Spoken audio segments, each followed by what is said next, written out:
The mud-caked wheels of the wagon rolled to a stop in front of the general store in Chloride, Arizona, and Lily Jameson knew from the cold stares of the women gathered on the porch that her new life was already crumbling before it had truly begun. She had arrived in town 3 months earlier as the bride of William Xavier, a quiet cowboy with kind eyes and calloused hands who had courted her through letters after meeting her briefly in Tucson. The courtship had been brief but earnest, and Lily had felt genuine affection blooming in her heart for the man who wrote her poetry about desert sunsets and promised her a life filled with honest work and simple joys. What she had not anticipated was the iron grip his mother held over not just his life, but the entire social fabric of this small mining town nestled in the Kerbet Mountains. Margaret Xavier was a formidable woman who had raised 3 sons after her husband died in a mining accident 12 years prior.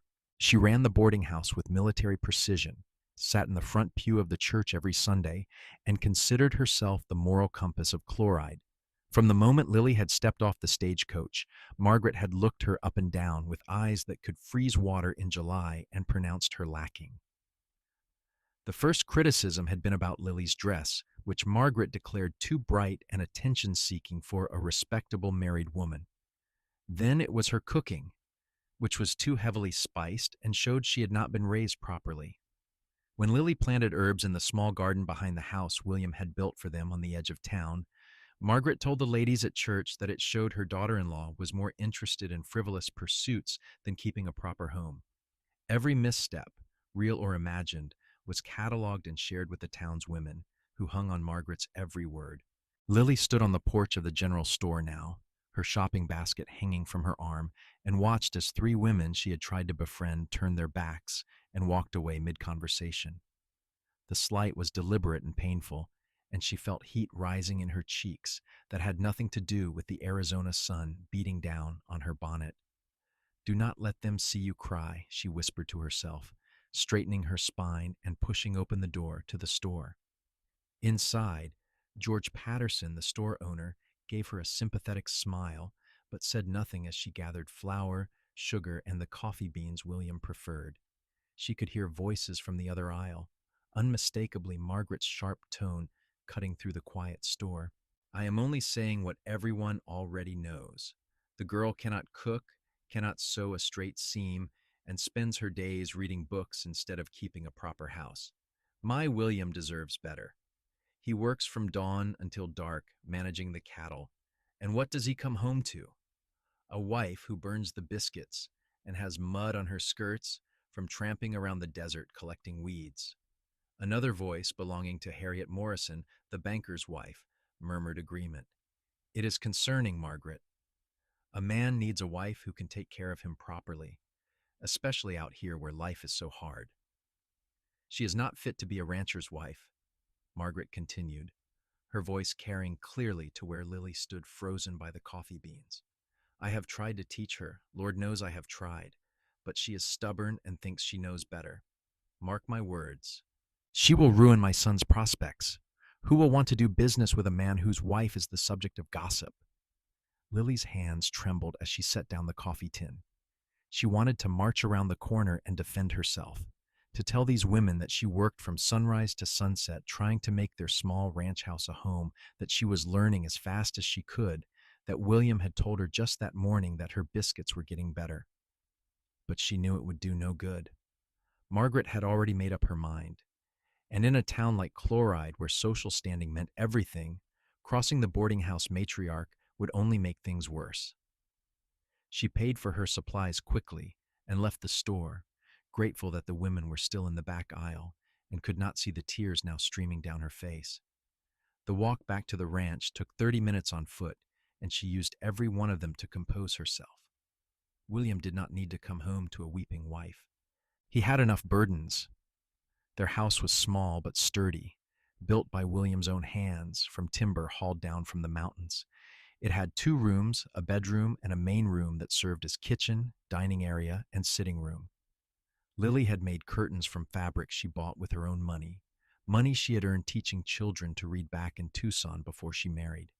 She had planted flowers around the doorway, and they were thriving despite the harsh desert climate. It was not much, but it was theirs and she loved it. She put away the supplies and started preparing dinner, determined that tonight's meal would be perfect. She had been practicing her biscuit recipe, and the last batch had actually turned out well. The beef stew was simmering on the stove when she heard William's horse approaching. He came through the door with dust on his clothes and exhaustion in every line of his body. But when he saw her, his whole face softened, and he smiled in that slow way that had first made her heart flutter. "Something smells good," he said, hanging his hat on the peg by the door. "I hope it tastes as good as it smells," Lily replied, forcing brightness into her voice. William washed up in the basin and sat at the table while she served the meal. They ate in comfortable silence for a few minutes before he looked up at her with those perceptive eyes that saw too much. "You have been crying," he said softly. It was not a question. Lily set down her fork and met his gaze.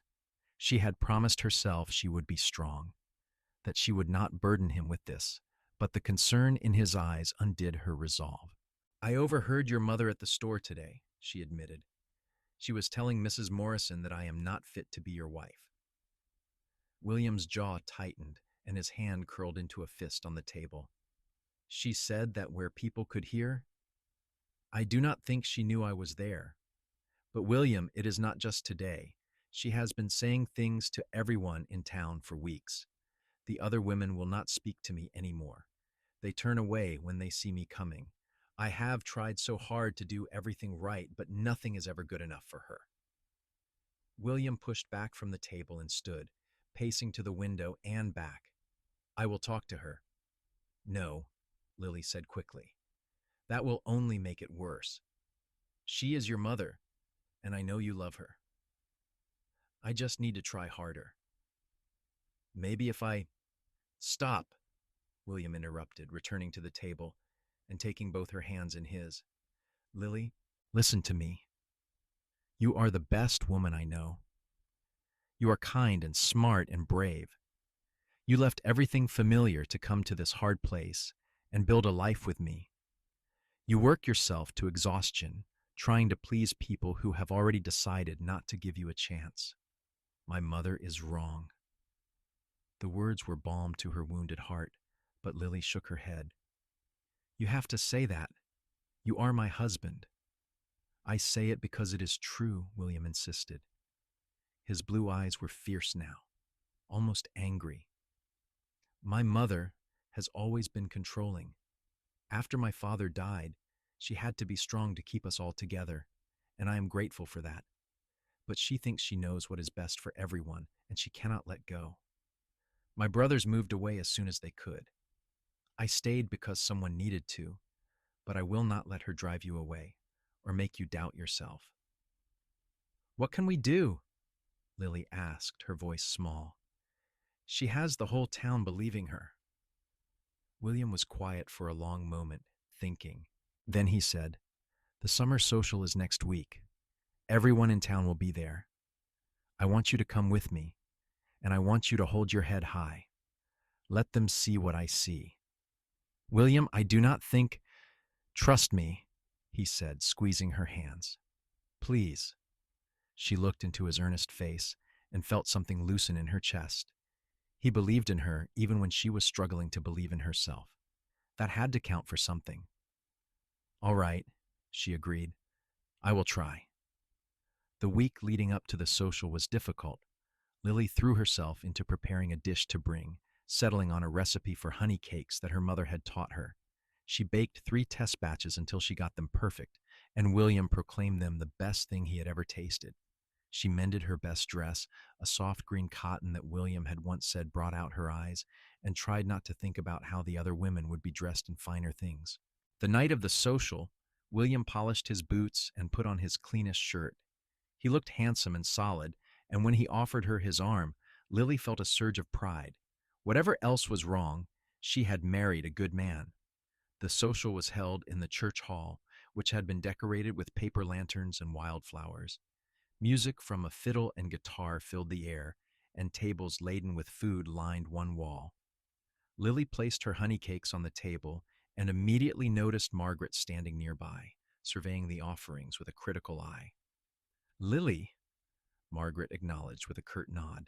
Her gaze swept over Lily's dress and the plate of cakes, and her lips pressed into a thin line. How domestic of you. Before Lily could respond, William appeared at her side. Mother, he said evenly, the cakes look wonderful, do they not? Margaret sniffed. They are very brown. I hope they are not burned underneath. They are perfect, William said firmly, just like everything Lily makes. The tension was thick enough to cut, and several nearby women had stopped their conversations to watch. Margaret's face flushed, but she said nothing more, turning away to speak with Harriet Morrison. William guided Lily away, his hand warm and steady at the small of her back. That went well, he muttered. Despite everything, Lily found herself laughing. Your mother looks like she swallowed a lemon. She will recover, William said. Dance with me? They moved onto the floor, where other couples were twirling to the music. William was not the most graceful dancer, but he was confident, and he held her close enough that she could feel safe. As they moved through the steps, Lily became aware of eyes on them, whispers behind fans and hands. They are all watching, she murmured. Let them watch, William replied. Let them see a man dancing with his wife, a woman he chose and would choose again every single day. The music shifted to a slower tune, and William pulled her closer. In that moment, with his arms around her and his steady heartbeat against hers, Lily felt like maybe everything would be all right. Maybe love was enough, but the evening was far from over. As the dancing concluded and people returned to the food tables, Lily noticed a small crowd gathering near her honey cakes. William had moved off to speak with some of the other ranchers about cattle prices, and she found herself standing alone, watching nervously as people sampled the dishes. Clara Stevens, the schoolteacher, took a honey cake and bit into it. Her eyes widened, and she turned to her friend. These are delicious. Who made them? Those are Lily Xavier's, someone replied, and Lily saw Clara's expression change, become more guarded. Margaret appeared as if summoned, her voice carrying across the hall. Yes, my daughter-in-law made those. I tried to teach her my recipe, but she insisted on doing it her own way. I suppose they turned out adequately? The implication was clear.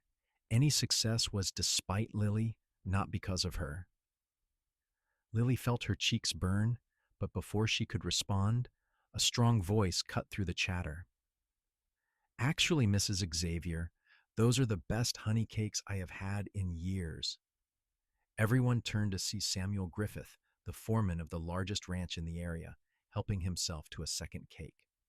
He was a respected man in his 60s whose opinion carried weight.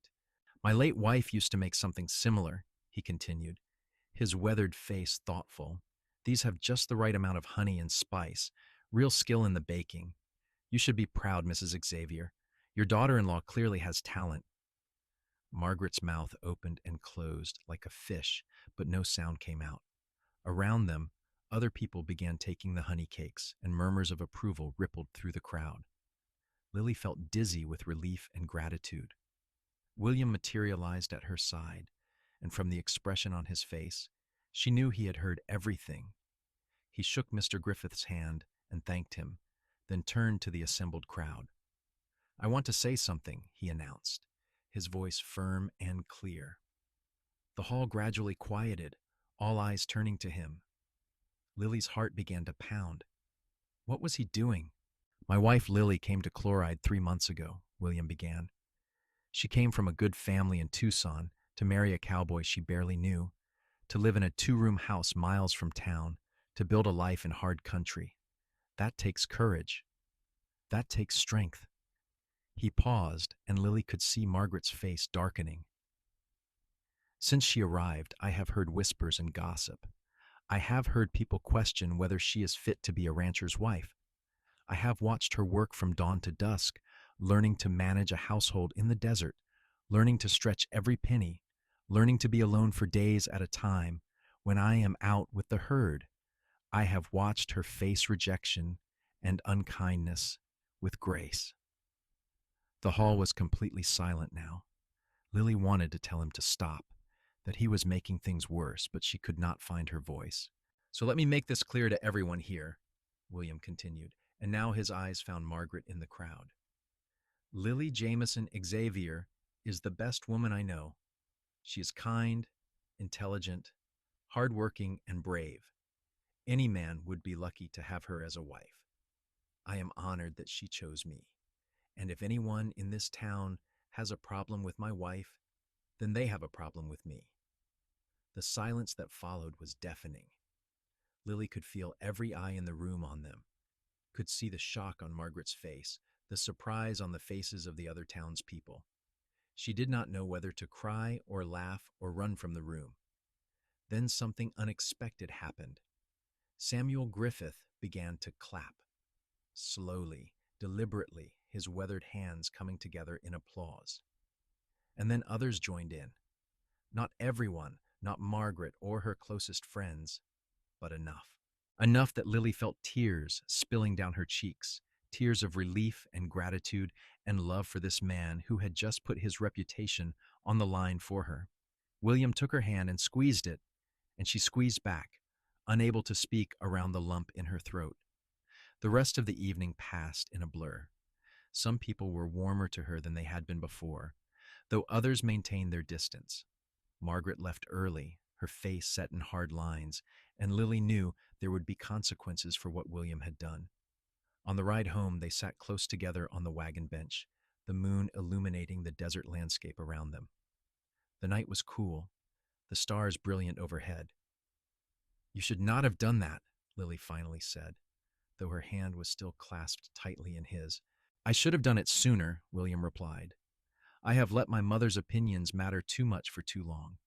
I am a grown man with a wife and a ranch of my own. It is time I acted like it." "She is going to be furious." "Let her be furious," William said, though Lily could hear the weariness in his voice. "I am tired of trying to please everyone. The only person whose opinion matters to me is yours." Lily leaned her head against his shoulder, feeling the steady warmth of him. "I love you, William Xavier." "I love you too, Lily Xavier. And I am sorry I did not say these things sooner. I thought if I just gave her time, she would come around. But I see now that she does not want to. She wants control, and she sees you as a threat to that." They rode in silence for a few more minutes before Lily asked the question that had been nagging at her. "What happens now?" William was quiet for a long moment. "I do not know, but we face it together." The consequences came swiftly. The next morning, Margaret appeared at their door before William had even left for the day's work. Her face was thunderous, and she did not wait to be invited in. "How dare you humiliate me in front of the entire town," she said, her voice shaking with fury. "After everything I have done for you, everything I sacrificed to raise you, you stand up in public and tell everyone that your wife, a woman who has been here for mere months, is more important than your own mother." "That is not what I said," William replied, his voice calm but firm. "I said my wife is a good woman who deserves respect. That is not the same as saying she is more important than you." "You might as well have," Margaret snapped. "You made me look like a fool. You made it seem as though I have been cruel to her, when all I have done is try to help her become a proper wife." Lily had been standing by the stove, trying to stay out of the confrontation, but now she spoke up. "Mrs. Xavier, I know you were trying to help, but your help felt like criticism. It felt like nothing I did was ever good enough." Margaret's sharp eyes turned on her. "Because you are too proud to accept guidance. You think because you can read books and knew some city ways that you are above learning how we do things here." "That is not fair," William interjected. "Lily has tried to learn. She has worked harder than you give her credit for." "She has turned you against your own family," Margaret said, and now there were tears in her eyes. "I raised you to be a good man, William. I sacrificed everything after your father died. And this is how you repay me? By choosing her over me?" "I am not choosing anyone over anyone," William said, but his voice was strained. Why does it have to be a choice? Why can you not just accept that I love my wife and want to build a life with her? Because she is not right for you, Margaret insisted. And deep down, you know it. You are blinded by her pretty face and her sweet words, but when the hardship comes, when the reality of this life truly sets in, she will leave you. Women like her always do. The accusation hung in the air, poisonous and ugly. Lily felt as though she had been slapped. That is enough, William said, his voice hard now. You need to leave, Mother. William, I mean it. You need to leave. Come back when you are ready to apologize to my wife. Margaret drew herself up to her full height, her face pale with shock and anger. If I leave now, I will not come back. You will have to choose. Then I choose Lily, William said without hesitation. Every time I choose Lily. The words seemed to echo in the small room. Margaret stared at her son for a long moment, and Lily could see genuine pain in the older woman's eyes beneath the anger. Then, without another word, Margaret turned and left, slamming the door behind her. William stood frozen for a moment, then let out a long breath and sank into a chair. Lily went to him immediately, kneeling beside him and taking his hands. I am sorry, she whispered. I am so sorry. You have nothing to be sorry for, William said, but his voice was heavy. She gave me no choice. I just wish it had not come to this. Maybe she will calm down in a few days, Lily offered, though she did not believe it. Maybe you can talk to her then. William looked at her with sad eyes. You do not know my mother like I do. She meant what she said. She will not come back unless I choose her over you, and I will not do that. I cannot do that. Lily wrapped her arms around him, holding him close, wishing she could take away the pain she saw in his face. She had never wanted to come between William and his family, but somehow that was exactly what had happened. The following weeks were difficult. Margaret made good on her threat and did not speak to William. Worse, she intensified her campaign against Lily, spreading rumors that became increasingly outrageous. She told people that Lily had trapped William into marriage, that she came from a disreputable family, that she had loose morals.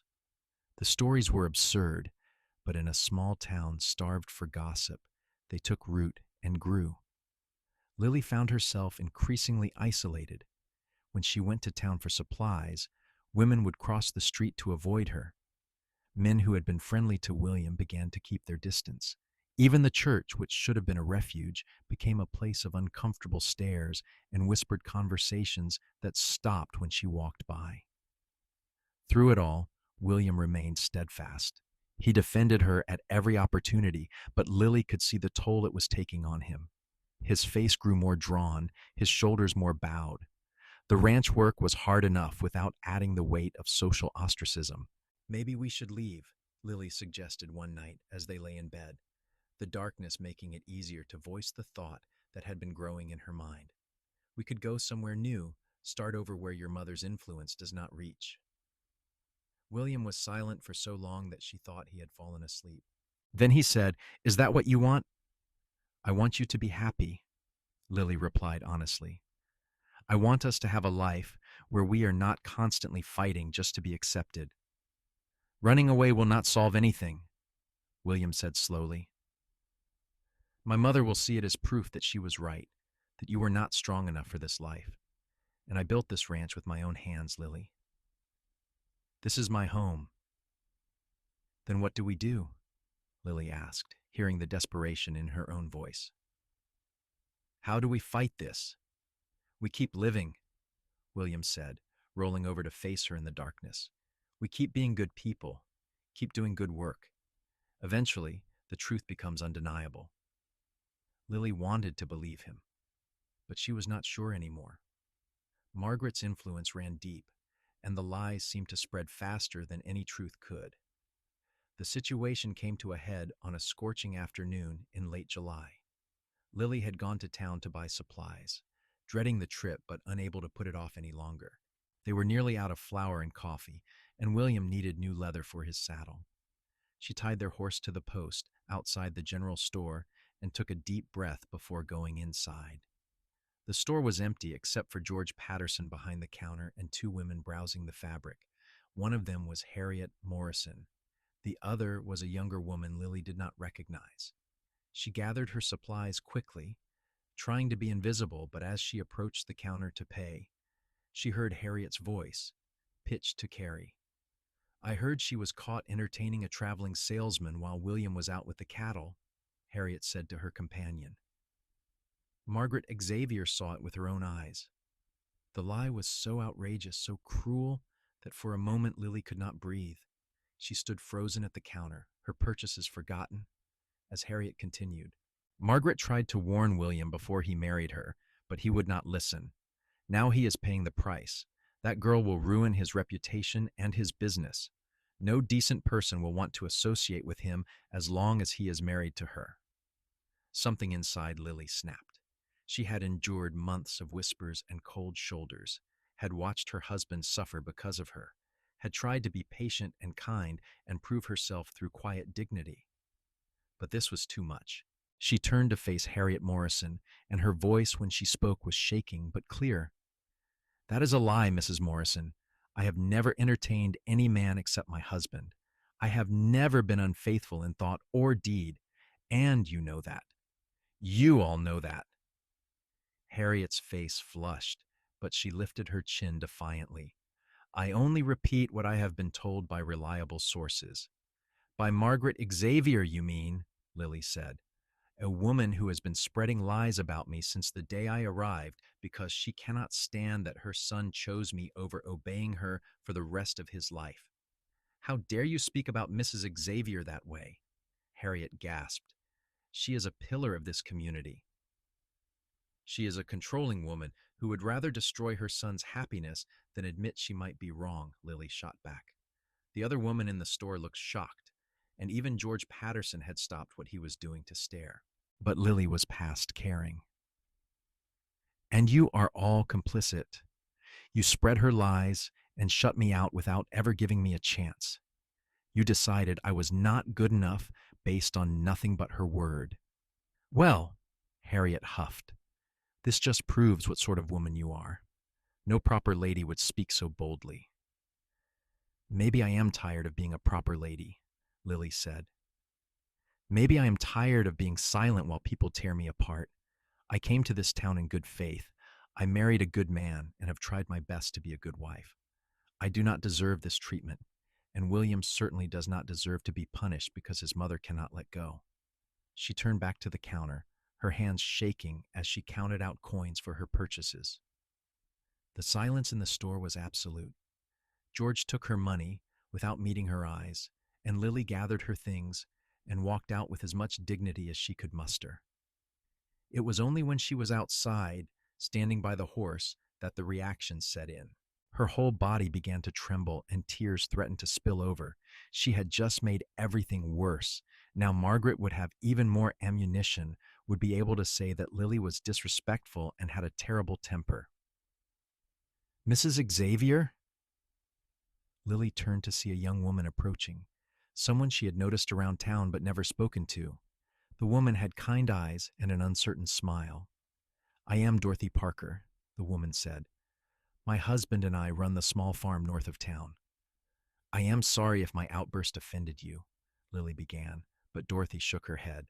It did not offend me. In fact, I wanted to say that I admire your courage. What you said in there was true.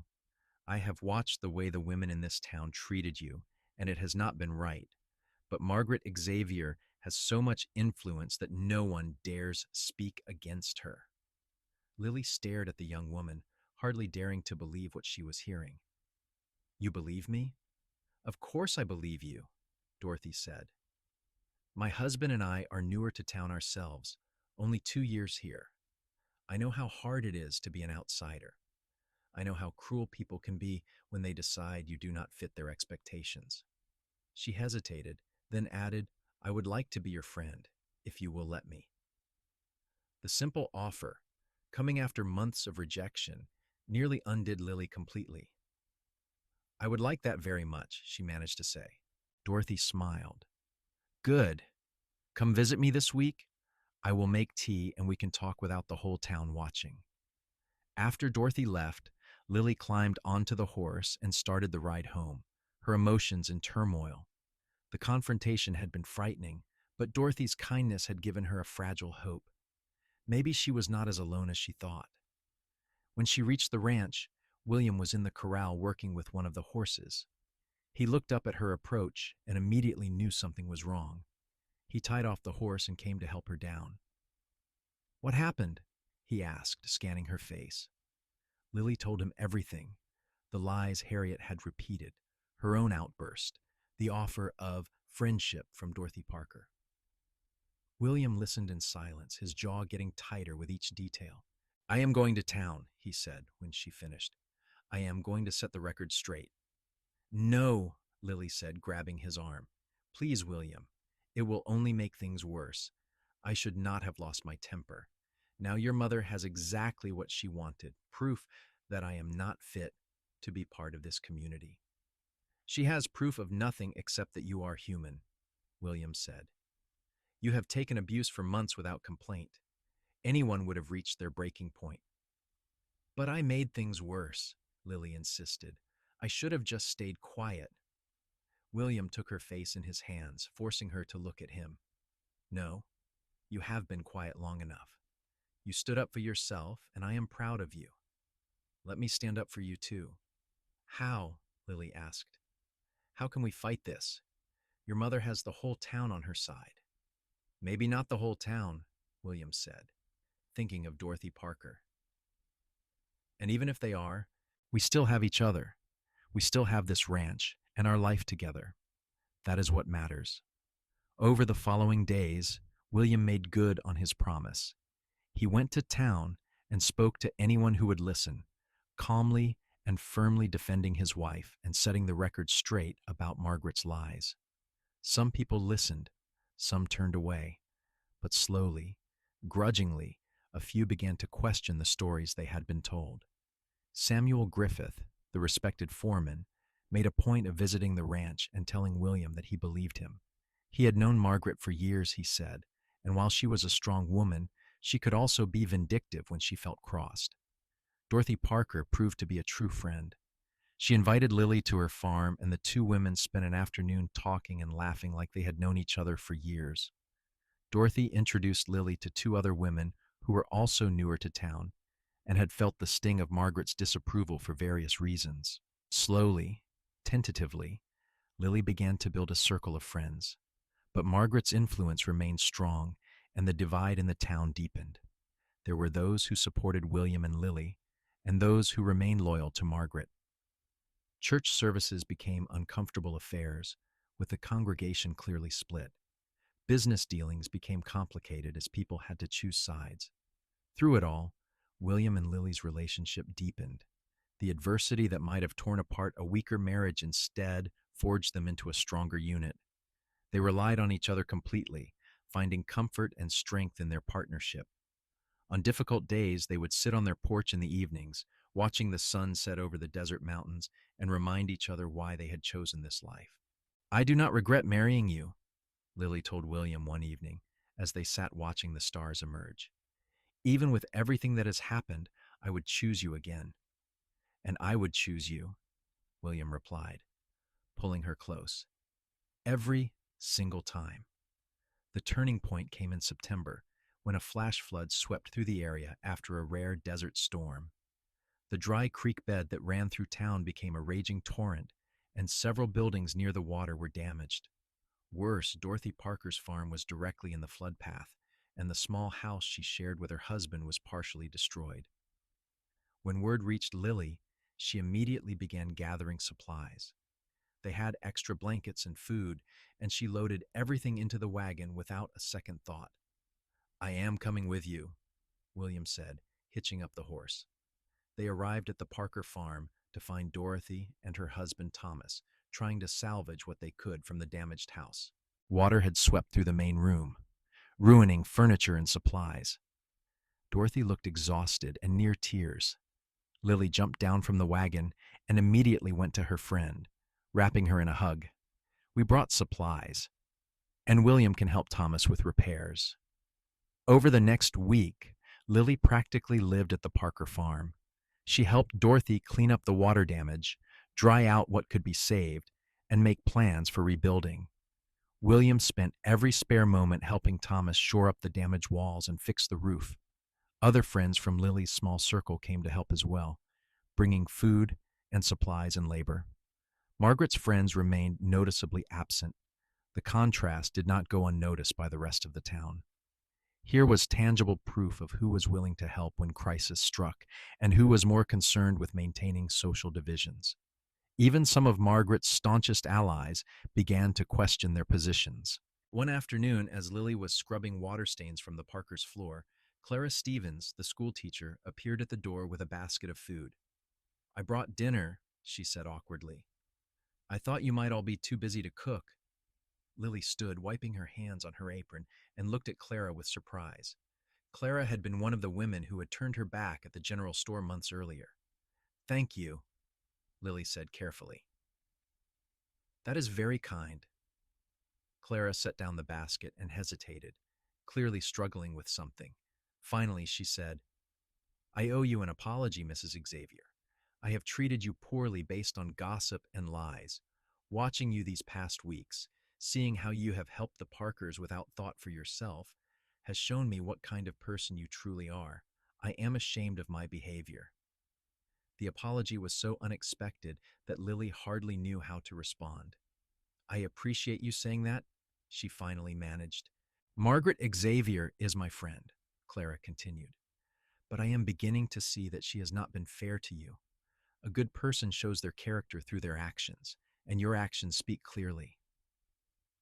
After Clara left, Dorothy came to stand beside Lily. "That must feel good," she said. "It does," Lily admitted, "but it also makes me sad. It should not have taken a crisis for people to see me as I am. Sometimes it takes a crisis to show people what truly matters," Dorothy said wisely. As autumn turned to winter, the social climate in Chloride began to shift. More people started questioning Margaret's version of events. The women Lily had helped began speaking up in her defense. William's steady character and Lily's genuine kindness were becoming harder to deny. Margaret herself remained unmoved. If anything, she became more entrenched in her position. She doubled down on her criticism, but now her words fell on increasingly skeptical ears. People began making excuses to avoid her company, and the boarding house that had once been the social center of town became quieter. One cold December morning, William came in from the barn with a strange expression on his face. "My mother is sick," he said without preamble. "Thomas Morrison stopped by on his way to town. He said she has been in bed for 3 days with a fever and will not let anyone help her." Lily saw the worry in her husband's eyes and made a decision. "We should go to her." "Lily, after everything she has done—" "She is your mother," Lily interrupted gently, "and she is sick and alone. We should go." William looked at her for a long moment, and she saw something shift in his expression. "You are a better person than I am." "I am not," Lily said, "but I know what it is like to be alone and hurting, and I know you will regret it if we do not try." They hitched up the wagon and drove to town. The boarding house looked the same as always from the outside, but when they knocked, it took several minutes for Margaret to answer. When she finally opened the door, Lily was shocked by her appearance. The formidable woman who had made her life miserable for months looked small and frail, her face flushed with fever. "William," Margaret said, her voice hoarse, "what are you doing here?" "We heard you were sick," William said. "We came to help." Margaret's eyes moved to Lily, and for a moment something like shame flickered across her face. "I do not need help from her." "Well, you are getting it anyway," Lily said firmly, pushing past her and into the house. The main room was cold, the fire having burned down to embers. Dirty dishes were piled in the kitchen, and the place had the stale smell of sickness. While William got his mother back to bed, Lily built up the fire and started heating water. She found clean sheets and began the work of making Margaret comfortable despite the older woman's protests. "Why are you doing this?" Margaret finally asked as Lily pressed a cool cloth to her fevered forehead. "Because you need help," Lily replied simply. "And because you are William's mother."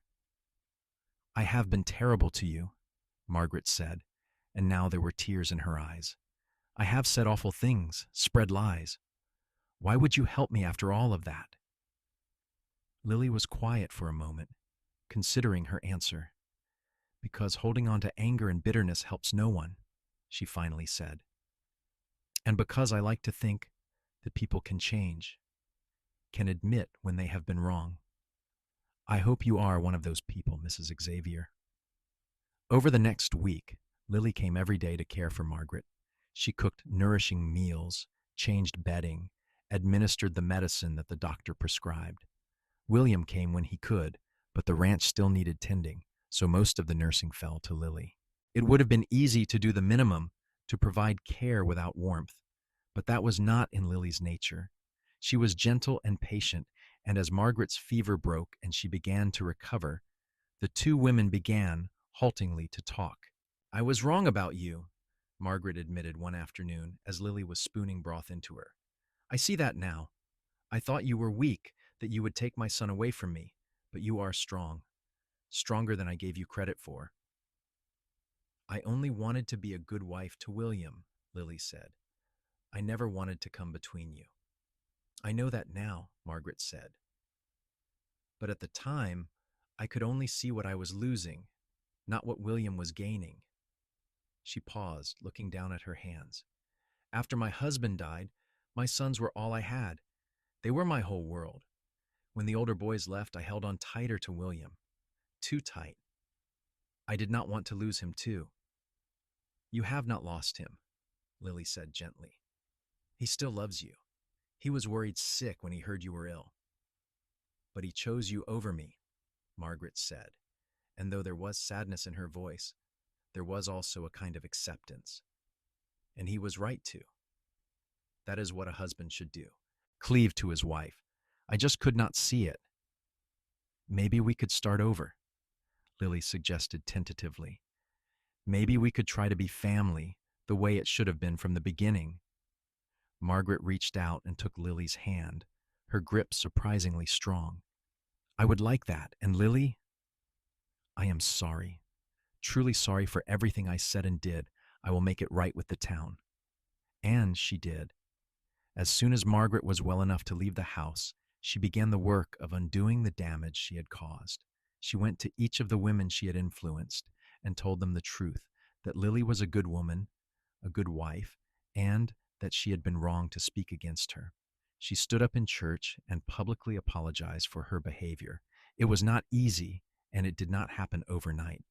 Some people were quicker to forgive than others, but gradually, the social ostracism that had plagued Lily and William began to lift. Invitations started arriving for dinners and socials. Women who had crossed the street to avoid Lily began greeting her warmly. The change in Margaret was remarkable.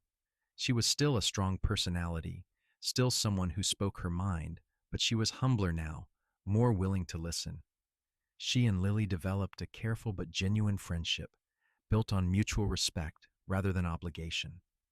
The following spring brought new changes. Lily discovered she was with child, news that filled both her and William with joy. Margaret, when told, wept and asked if she might be involved in the baby's life.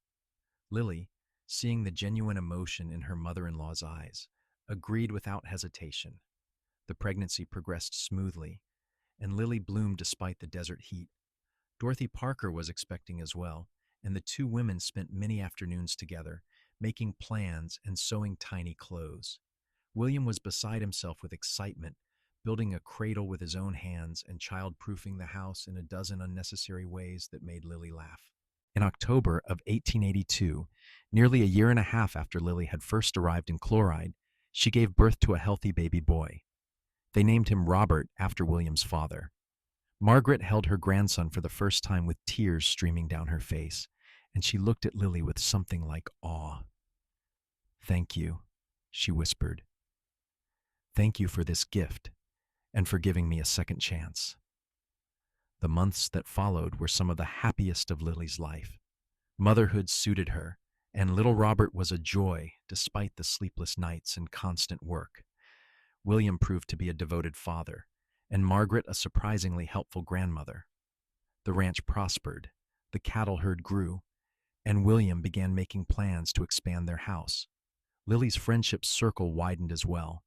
With Margaret's stamp of approval, doors that had been closed to her opened. She joined the ladies' church group and found herself organizing charity drives and social events. Her honey cakes became famous throughout the county, and she was frequently asked to bring them to gatherings. But more than any of that, her relationship with William deepened into something beautiful and unshakable. They had weathered the storm together, and it had forged a bond that nothing could break. In the evenings, after Robert was asleep, they would sit on their porch as they had in the hard times, but now their conversations were filled with plans and dreams rather than worries. "Do you remember when you said you did not regret marrying me?" William asked one evening as they watched the stars. "I remember," Lily said, leaning into his solid warmth, "and I still do not. I was thinking about that day at the social, when I stood up and told everyone you were the best woman I know," William continued. "And I wanted to tell you that I meant every word. You are the best woman I know, Lily. The strongest, kindest, most amazing person I have ever met. I am the luckiest man alive." Lily turned to kiss him, her heart so full she thought it might burst. "We are both lucky," she said. "We found each other and we fought for each other. That is not something everyone gets." 2 years later, they had a second child, a daughter they named Rose. Margaret held her namesake with the same joy she had shown Robert, and the family that had once been broken by pride and misunderstanding was now whole and thriving. The ranch continued to prosper. William's reputation as a fair and honest rancher grew, and he became a respected voice in the cattle business throughout the territory. Lily established a small school in their home, teaching the children of the area to read and write, a service that was desperately needed and greatly appreciated. Dorothy Parker remained a close friend, and their children grew up together. Clara Stevens became another good friend, and she often said that Lily had taught her an important lesson about judging people by their actions rather than gossip. As for Margaret, she never again tried to control her son's life. Instead, she became a beloved grandmother, always willing to care for the children and support her family. The relationship between her and Lily was not perfect. They still disagreed sometimes, and Margaret could still be sharp-tongued. But there was love and respect now, and a shared understanding of what truly mattered. On a warm evening in May of 1885, the family gathered on the porch of the expanded house William had built.